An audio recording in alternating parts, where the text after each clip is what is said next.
Well, with the rap today, it's all it is, man. They don't really have any real words except the N word, the F word, the B word, whatever. And they usually make up words. It's not really being creative. So you think it's pretty much unnecessary and it takes away from the creativity?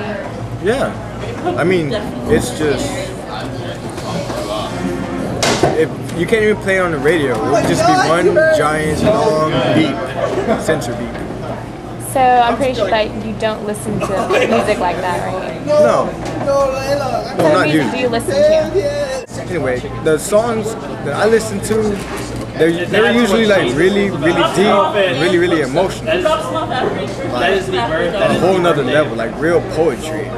I think to some certain point, I mean, like, I wouldn't say that it's completely inappropriate, but I don't think there's other ways you can go about, you know, like saying what you have to say without using the cuss words. I never was bothered by it, and sometimes if I was, it kind of just, you know, went to another song, if anything. Sometimes it's not the words, it's the lyrics.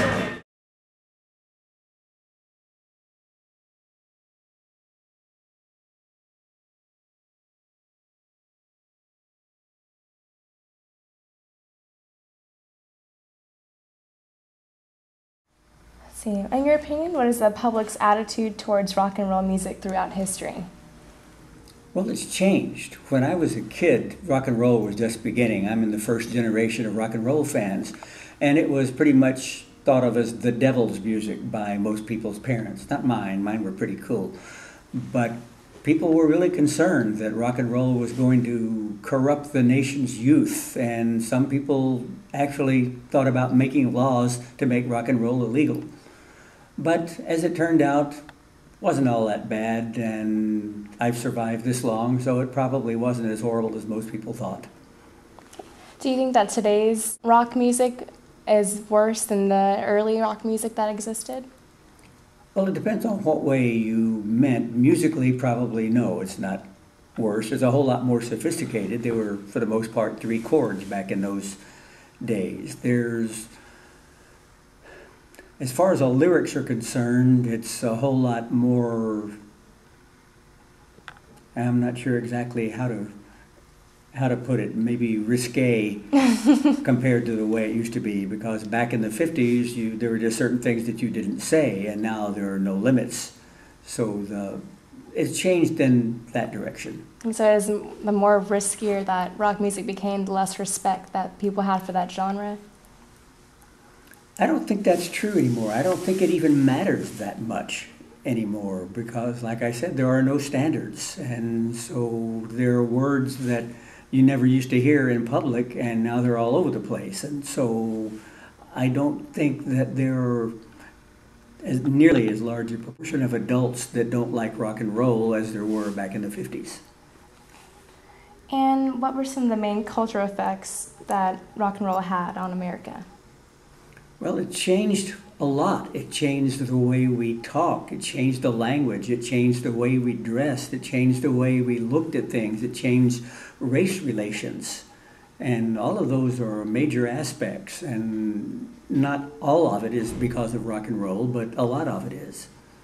So rock and roll was the main driving force for a lot of cultural changes in America. It is a major driving force in cultural change, yes, and has been almost from the beginning.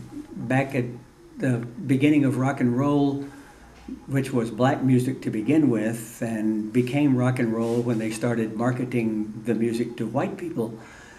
It was black people's music, and a lot of white people had never seen a black person up close who wasn't serving them a meal. And so Chuck Berry came along, and Little Richard came along, and all of a sudden here were some people that white people could see on a regular basis, and they could respect, and they could like the music, and so it changed things a great deal. And in your opinion, if there's any risky lyrics used in music, would you say that it's for an artistic reason, or just because they want to say whatever they want to say on the song?